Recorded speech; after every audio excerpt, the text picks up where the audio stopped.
Bueno, en la tarde de hoy nos acompaña el pastor Víctor Medina y dejamos la conversación justo cuando él decía algo de equilibrio, de igualdad.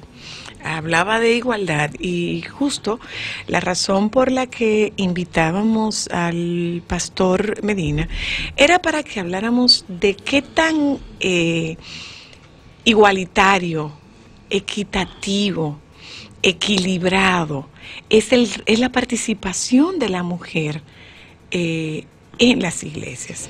Yo había dejado una pregunta antes de que comenzara su participación, y era, ¿hablamos de religión o hablamos de religiones?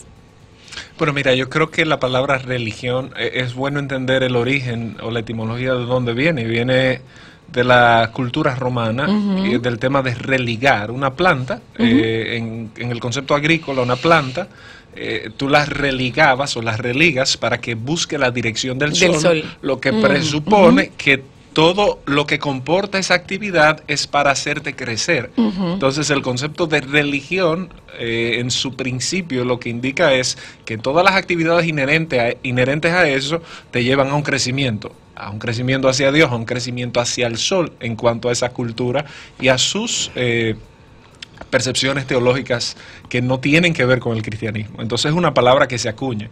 Cuando tú hablas de religiones, tú hablas, de hecho, cuando se estudia teología, generalmente, en las maestrías o en los doctorados, hay siempre un tema de teologías comparadas. Y yo tuve la oportunidad de hacer una especialidad en mitología grecorromana, y es interesantísimo ver cómo tú vas viendo las actividades, los cultos, cómo la gente, cómo esas culturas asumían sus deidades. Ay, Dios, pero ¿y este hombre de dónde lo sacaron? Entonces, pero es que no se supone que se acepte ni siquiera hablar de mitología.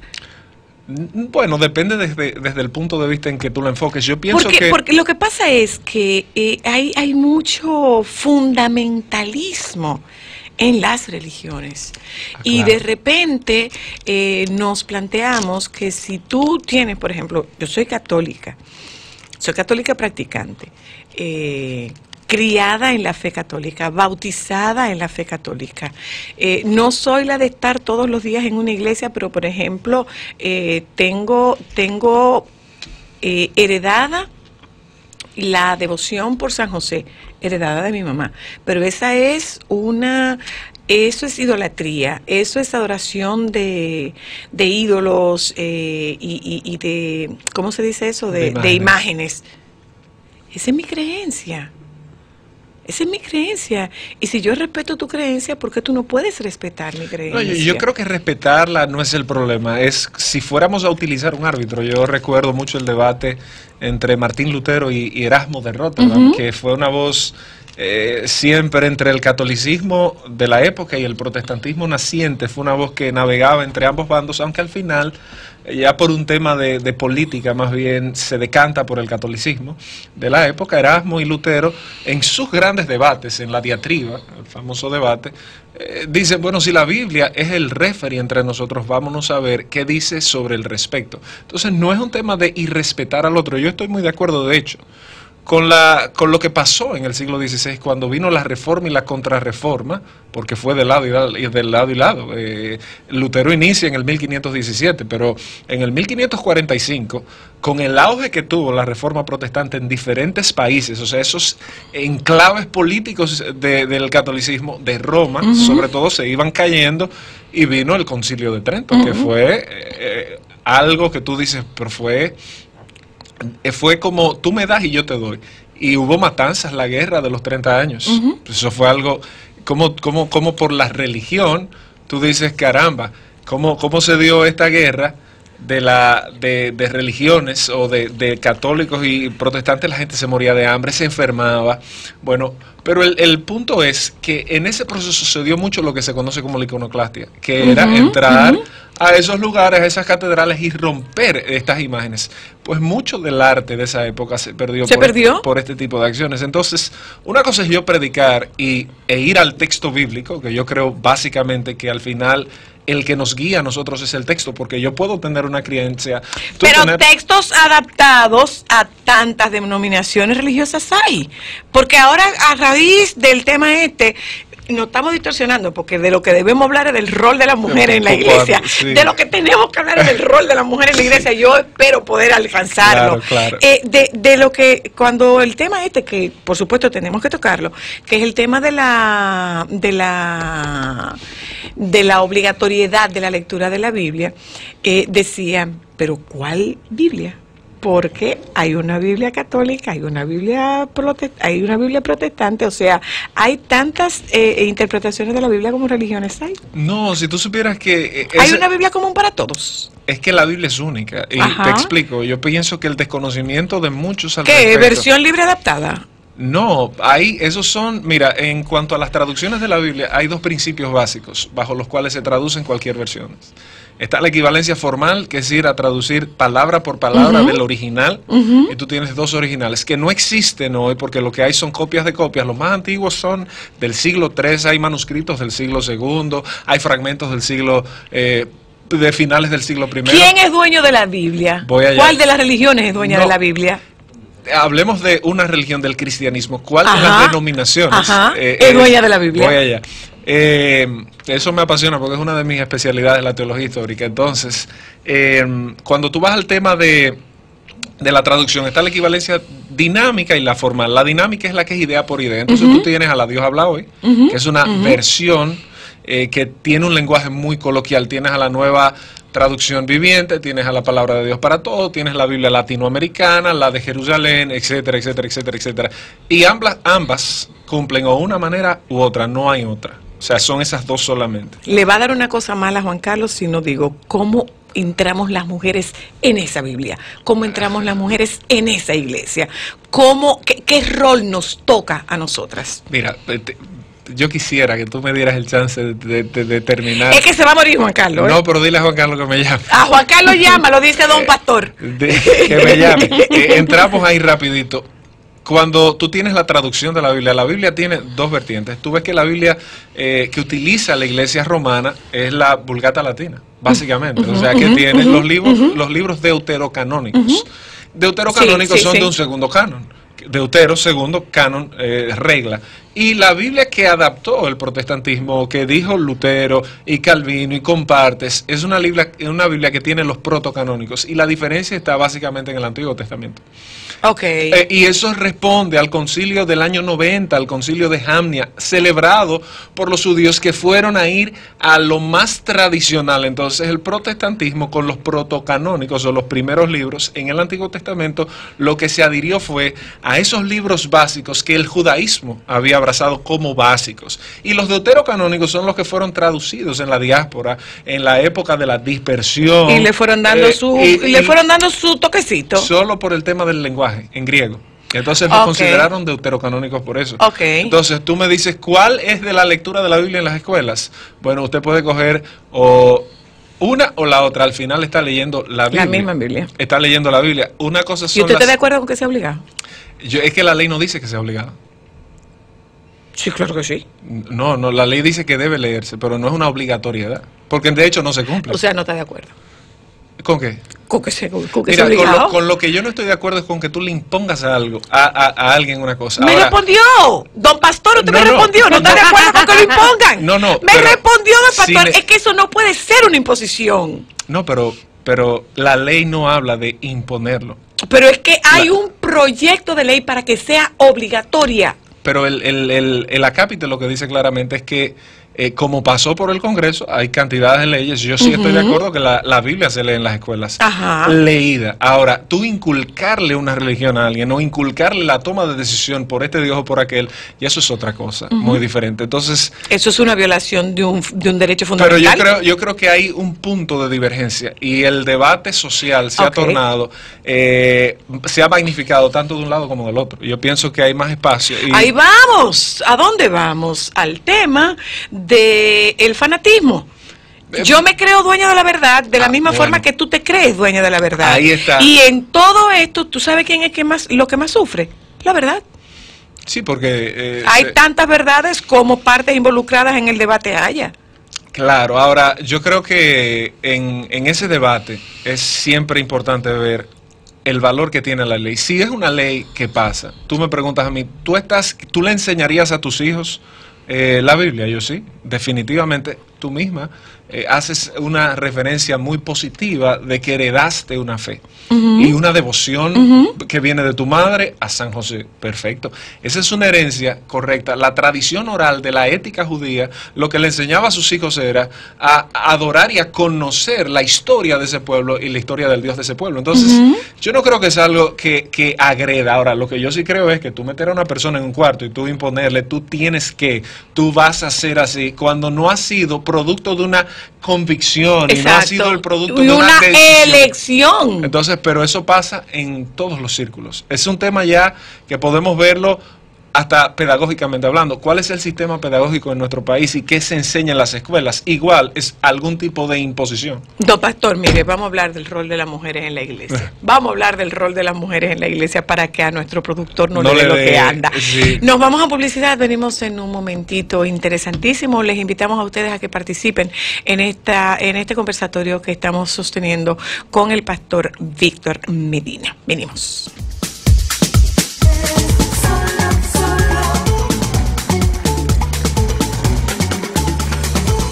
Bueno. Buenas.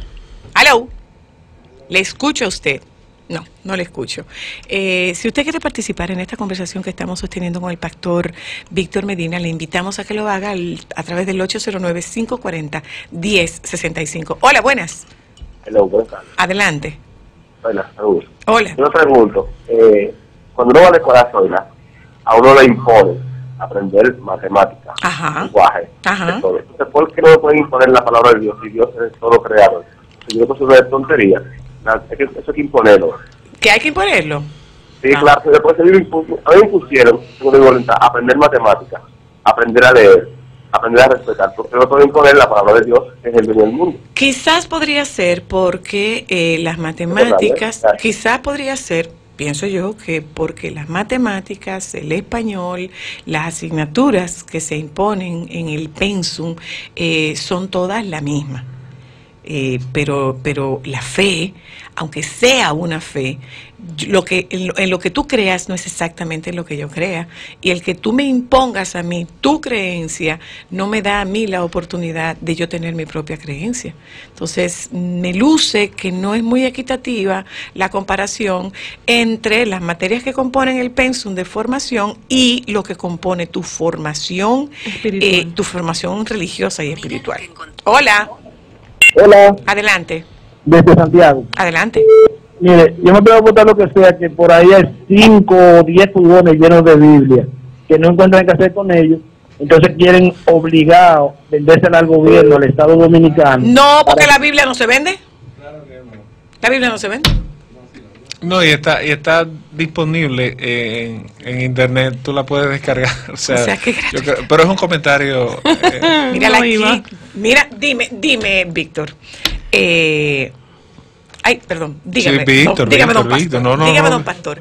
¿Qué rol jugamos nosotras? Mira, eso es diverso. Tú hablabas del tema del catolicismo, ahí nos fuimos en todo un abanico histórico, pero de las mujeres que no ofician en la iglesia católica y como muchas mujeres ofician en la iglesia protestante o en algunas denominaciones protestantes. Y tienen sus iglesias. Entonces, eso es un debate donde tú te vas a encontrar, y la palabra que quiero usar es la siguiente, es un debate eclesiológico, basado en textos bíblicos, donde tú ves una parte que te podría perfectamente decir a ti, no permito, como dice Pablo en la carta a Timoteo, que la mujer enseñe al hombre en la congregación. Esa es una, y de ahí se derivó todo lo que fue el canon eclesiástico que rigió al catolicismo, que rigió todas las iglesias hasta la época de la Reforma. O sea, tú tienes 16 siglos, 1600 años de cómo eran las estructuras eclesiásticas. Entonces tienes otras tendencias que fueron las tendencias protestantes que se fueron diversificando de la Reforma, donde se le fue dando algún tipo de apertura a la mujer, al punto de que una de las más trascendentales fue Aimee Semple McPherson en el siglo XX, que fue la fundadora del movimiento de la Iglesia Cuadrangular o de Foursquare Church, que justamente puso la primera radio cristiana y tenía relaciones con Hollywood, etcétera, etcétera, etcétera.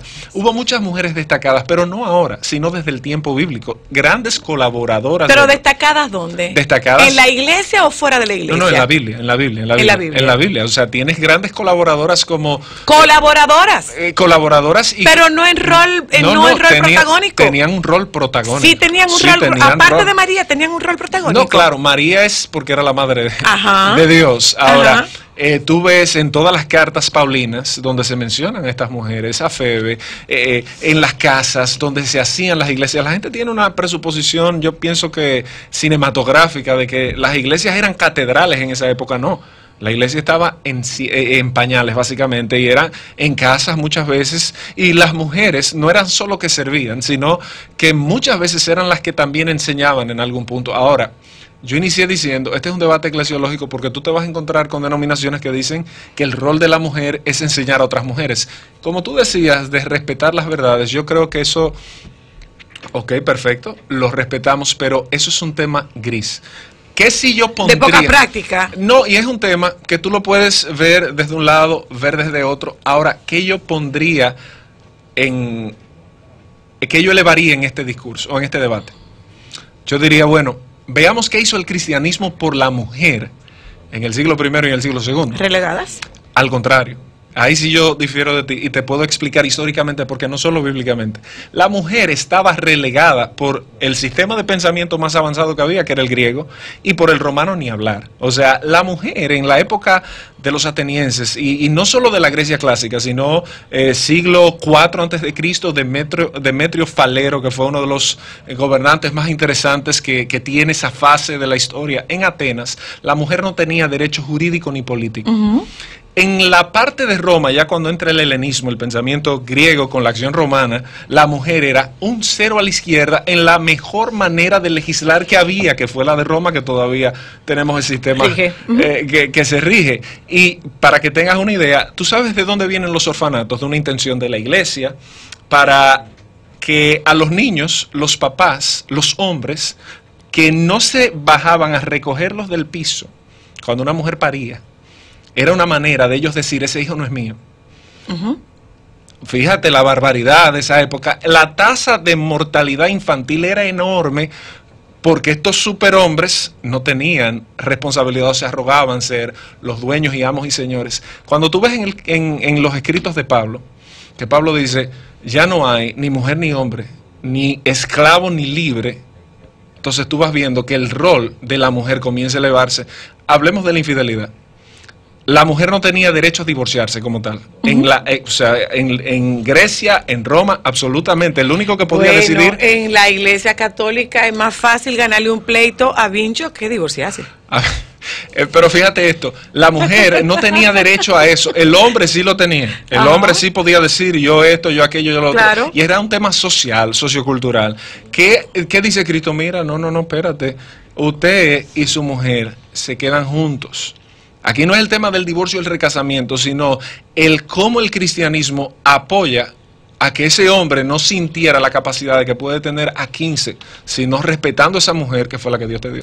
Mire, don Pastor, el tiempo se me acaba, pero usted tiene que volver, porque esto nosotros tenemos que extenderlo.